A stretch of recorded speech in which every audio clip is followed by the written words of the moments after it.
नमस्कार, मैं हूं दिबांजलि मोइत्रा। टिकट कटना और टिकट देना बहुत बड़ी टेढ़ी खीर है। तभी तो चुनाव के ऐलान के बाद भी पार्टियां बगावत से थर-थर कांप रही हैं और इसी कारण बैठक पे बैठक करने के बाद भी टिकट फाइनल नहीं कर पा रही। ऐसी ही एक सीट है यूपी की कैसरगंज, जहां पर दबंग ठाकुर लीडर हैं बृजभूषण शरण सिंह, जिनको लेकर बीजेपी काफी परेशान है। देखिए रिपोर्ट।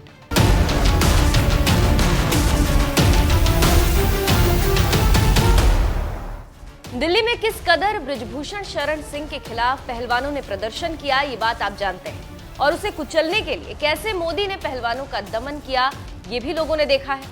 पूरा भारत विरोध करता रहा, पहलवान लड़कियां रोती बिलखती रही, लेकिन नरेंद्र मोदी जो बेटियों को बचाने के लिए दम भरते हैं, उन्होंने भी पहलवानों की मदद नहीं की और यौन उत्पीड़न का आरोप लगा रही लड़कियों को निराशा हाथ लगी। लेकिन बृजभूषण का कोई कुछ भी बाल बांका नहीं कर सका।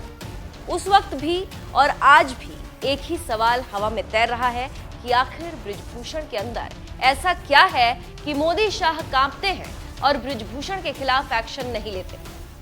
अब यही सवाल एक बार फिर पूछे जाने लगे हैं कि आखिर कैसरगंज लोकसभा सीट को लेकर बीजेपी कांप क्यों रही है। इससे पहले सूत्रों के हवाले से खबर चली थी कि बीजेपी चाहती है कि बृजभूषण चुनाव ना लड़े और अपनी जगह या तो बेटे को चुनावी मैदान में उतारे या अपनी पत्नी को चुनाव लड़ा ले। लेकिन बृजभूषण ने केंद्रीय नेतृत्व को ये साफ तौर से कह दिया कि चुनाव तो मैं ही लड़ूंगा, चाहे जो हो जाए। अब उसी को लेकर खबर है कि बीजेपी की गले की फांस बन गए हैं बृजभूषण शरण सिंह। बीजेपी कैसरगंज से अपना अभी तक उम्मीदवार घोषित नहीं कर पाई, लेकिन बृजभूषण का रौला ऐसा है कि पूछना नहीं। लोकसभा क्षेत्र में बृजभूषण शरण सिंह टिकट से बेफिक्र दिखाई दे रहे और गाड़ियों के काफिले और अघोषित रैलियां जमकर कर रहे हैं और जनता को बता रहे हैं कि चुनाव तो मैं ही लड़ूंगा, चाहे जो हो जाए। तो उधर पार्टी न किनारा कर पा रही है और ना ही साथ लेकर चल पा रही, और रौला है बृजभूषण का।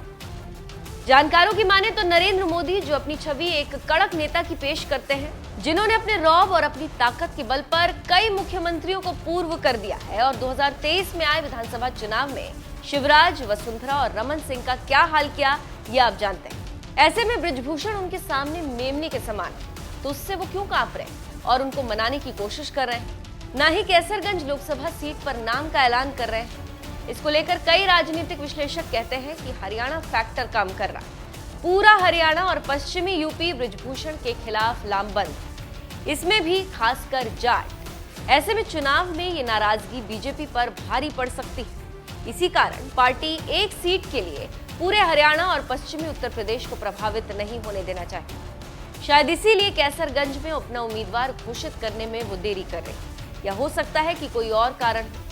वही विपक्ष कैसरगंज को लेकर काफी तंज कस रहा है और इसे लेकर अखिलेश यादव चुटकी तक ले चुके हैं। सपा प्रमुख ने कहा था कि इस बार पहलवान को टिकट मिलना आसान नहीं, तब अखिलेश यादव की बात को मजाक समझा गया था। लेकिन आज के हालात बता रहे हैं कि बीजेपी टिकट देने से कतरा रही है और समाजवादी पार्टी से टिकट मिलना मुश्किल है। ऐसे में देखना अहम होगा कि बृजभूषण शरण को टिकट मिलता है या नहीं।